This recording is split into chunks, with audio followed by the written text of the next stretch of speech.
entretien, spoilé, Ophélie menace Chloé devant la police. Christelle s'angoisse. Elle n'a aucune nouvelle de son mari Sylvain, mais aussi d'Anthony et de Charlie depuis 24 heures. Elle se rend au commissariat pour signaler leur disparition. Mais Sarah qui la reçoit lui explique qu'il est difficile de faire quelque chose, car on a affaire à 3 adultes, et que leur disparition remonte à moins de 24 heures. Christelle veut voir un supérieur et refuse de partir. Amanda rentre enfin après sa garde et apporte le petit déjeuner à Ulysse. Sauf qu'Ulysse n'est pas là. Lui aussi est retenu en otage au Spoon.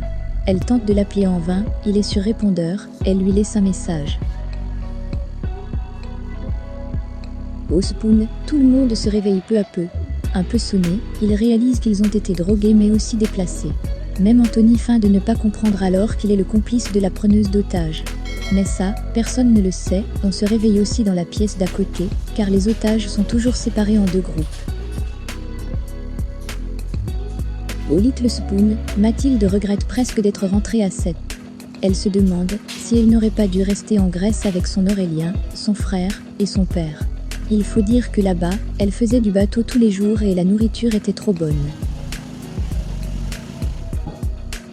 Bar et Louis se moquent un peu, puis finissent par lui proposer de bosser avec eux. Bar ironise et lui propose, pour qu'elle ne soit pas dépaysée, un thème greco-japonais.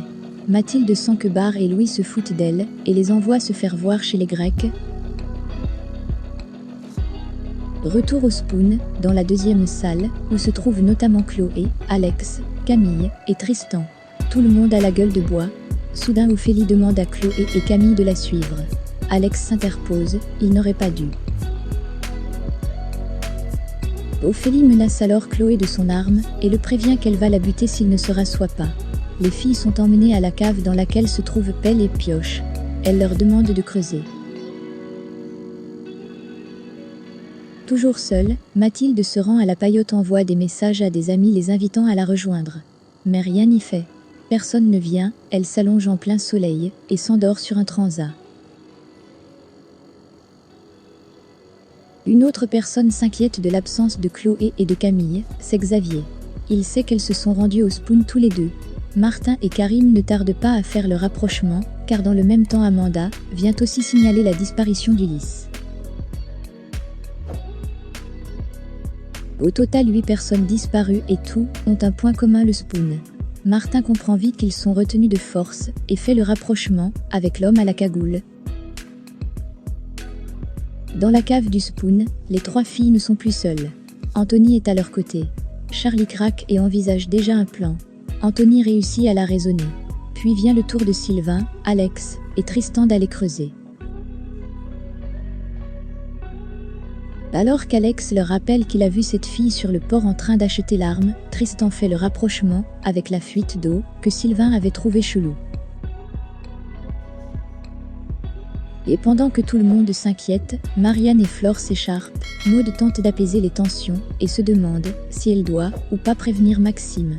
Marianne préfère attendre. La police débarque enfin au Spoon. Ophélie s'en rend vite compte. Et alors que Sylvain hurle aux policiers qu'ils sont pris en otage, elle l'assomme avec son arme. Il tombe à terre, la tête en sang.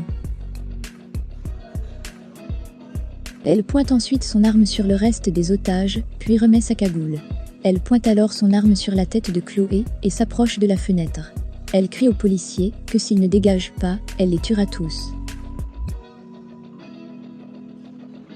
Merci d'avoir regardé et à la prochaine vidéo. N'oubliez pas de vous